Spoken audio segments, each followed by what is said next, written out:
kas man ir jādara vienkārši, lai es varētu pelnīt vairāk, vienkārši sastādam plānu. Davai sastādam plānu. Ok, Reku, jā, rītīgi foršs, man liekas, arī vērtīgs jautājums, jo šis ir no šīs grāmatas Never Split the Difference. Nevis tu, tas FBI aģents, jā, atceros. kurš vienkārši tu tikko pateici, Ok, nevis, Dievs, nu, cik tā kā daudz tur lapiņas iekšā ir labs. tie ir visi, jā, tas ir kā es lasu grāmatas. Um, tas ir tas, nu, kas ir jāuzdod rekur, ok, es aizēju, nu, es paskatījos darba tirgu, tur ir tā alga, vai es varētu dabūt algas pielikumu. Nu, pieņemsim, tev ir tas boss, tur saka, nē, tur Jānim jāmaksā, tad arī vairāk un tā.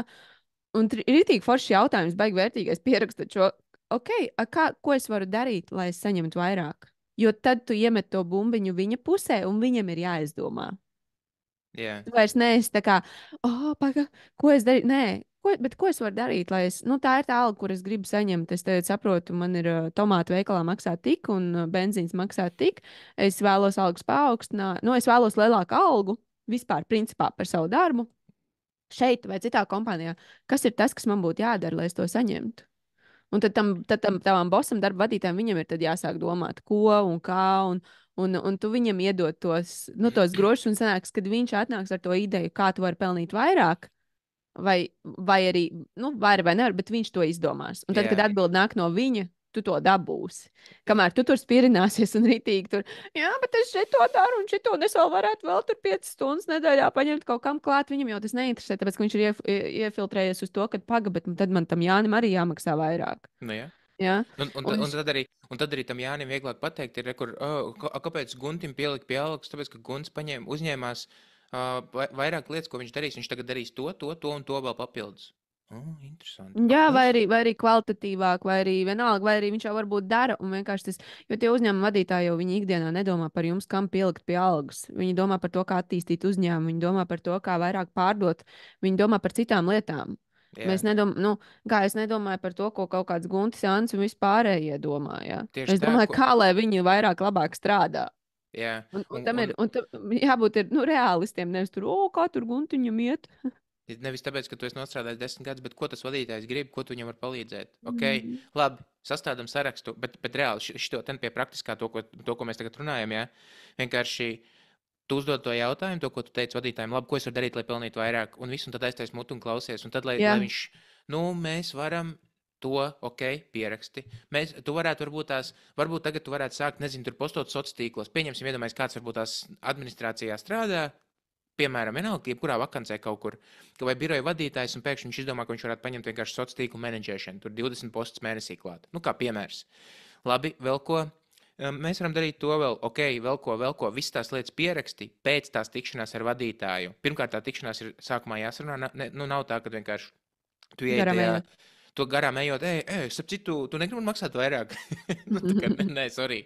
Vienkārši, hei, es tā arī darīju vienkārši ar savu vadītāju. Vai mēs varam nākošo otrdienu 2 aprunāties? Jā, varam. Ok, super, ieplānojam laiku, lai nav tā, ka vienkārši tikko kā mēs sākam runāt par to tēmu, viņam zvan telefons ir, Jā. sorry, mums jābeidz, titri, un tas atkal ieliks pa 2, 3 mēnešiem vienkārši. Jūs apsēžaties, jums ir konkrēts laiks, viņš zina, ka, nu, tai sarunai būs veltīts 20, 30 minūtes, jūs vienkārši par to varat runāt. Tu esi atnācis saraksts ar lietām, kuras tu varbūt tās pats redzi, kuras tu varētu darīt vairāk, labāk, savādāk. Vai arī tu prasi vadītājiem, vadītājs saka, tu viņus visus pieraksti. Tad tu aizej projām no tās sarunas, un tās lietas, kuras tu pierakstīji, aizsūti vadītājiem, nu, tā kā e-pastā. Jūs Jā. vienojaties par konkrētu laiku, Jā. vienkārši, labi, Mont, tu vari darīt šitās 6 lietas labāk. Tad mēs varam apsvērt iespēju, ka mēs te varētu pielikt pie algas. Ok, super, cik ilgā laikā man tas jāizdara? 3 mēnešos. Skaidrs, 3 mēneši ir mans mērķis, kur ir man uzdevumi, es eju projām, viss, es zinu, kas man jādara ir. Nu, tā kā, un tu to izdari par 2,9 mēnešiem, jo tu esi overachievers. Tu izdari to ātrāk, un tad tu ej atpakaļ un saki, skaties, es izdarīju. Vai, nu, pieņemsim, tur mēnešu laikā tu to visu jau sasniedz. Un ko tad tas vadītājs teiks? Nu, labi. Nu. Nu, jā, un arī, ja tajā gadījumā tas nav, viņam vairs negribas neko, tu esi iegūmis jaunus skills, tu esi iegūmis šīs jaunās prasmes, kuras tu tikko pielietoji, un ej un pārdod sev tālāk citiem. Jā. Tad tu viņam saki, fuck you, es eju uz citu uzņēmumu, un tur tev Nesakam tā. novērtē. Un tad tur tev Jā, novērtē. Jā, īstenībā jā. nevajag tā teikt, tāpēc, ka tad tev varbūt neizmaksās kaut kāda kompensācija. Vai Vai ne? projām tev piešūs. Tā kā jā, tā Jā. nē.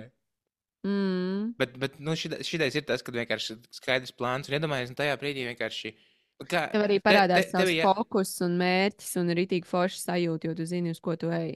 jā, nu, par to pašapziņu tā ir tāda delikāta tēma, tāpēc, ka tajā brīdī vienkārši nu, cilvēkiem, ja cilvēkam ir zema pašapziņa, tad vienkārši tas viss tiek, nu, vairāk nolikt tās emocijas malā un vienkārši racionāli padomāt un Mhm. apskatīties. Tā kā no malas, jo Mm. ir ritīgi viegli, iedomājies, ja kādam citam tas ir jādara, vai nu, tas ir savādāk nekā, ja tev pašam tas ir jāaiziet, un tagad viņš tev vērtēs, viņš teiks, ka tu slikti strādā, un tā tālāk, un tas viss vienkārši drausmīgi tev, nu, tā kā uzvelk, un tu apvainojies un apbežojies, un nākamajā dienā noliec atlūgumu uz galda un saka, es eju projām, jūs man nenovērtējat, un tā tālāk.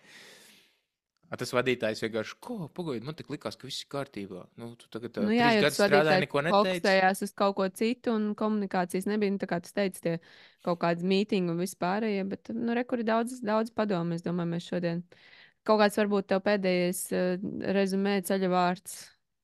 Vienkārši jāriskē, jāiet. Vai Mm. nu runāt ar vadītāju, apskatīties sākumā, kas notiekās darba tirgu, pat cik to tavu skilu reāli cits kompānijas pērk, un tad iet pie vadības un runāt. Mm. Un papildus, es domāju, tam, nu, forši, kā tu teici, tev paskatīties, ko tu vēl vari darīt. Un, ja tev ir tāds, varbūt ir kaut kas, ko tu savieno to, ko tu saka, administrācijā strādāju un postoju Instagramā. Un, nu, tās lietiņas, kur tu vari vēl attīstīties. Un tas Mm. ir tas, man liekas, mērķēt uz tādu kaut ko augstāku. Ja tu redz, ka uzņēmums varbūt meklē kaut kādu vakanci, kur īstenībā tu varbūt vari pievienot savam darbam klāt un pelnīt vairāk, aiziet arī parunāties, aiziet pastīties, saka, es gribu to izmēģināt. Man vajag, es iziešu, tūlīt pabeigšu tos kursus, un es varu šo darīt. Jā. Jā. Nu, man liekas, ka, zini, kā atceries Rich Dad Poor Dad, un tas Roberts Kiyosaki tā grāmatā, kur es pieļauju 90%, kas saistīta ar pašizaugsmi, ir izlasījuši. Viņam tur bija tas, ka vienkārši strādā nevis naudas dēļ, bet mācies iemaņas. Jā. Un, ja tu savā darbā vairāk neturpini mācīties iemaņas, tad kaut kas ir jāmaina. Vai nu tavā Mhm. attieksmē, vai nu vienkārši tā jāmaina darbs. Ja tur vairāk nav izaugsmas iespēja, kāda jēga tev tur sēdēt, ja tur nav izaugsmas, Tieši ja tā. tu neko jaunu nemācies? Mm. Nu tā, paldies visiem, kas klausījās. Mēs ceram, ka noderēja. Man liekas, vispār baigi interesanti. Jā, Tā kā. paldies visiem, kas klausās. Un turpiniet kaut kur sūtīt kaut kādas ziņas. Visiem. Nē, aprakstā ir links, uz kuru var aizsūtīt jautājumus. Jā, Jā. Labi, čau! čau.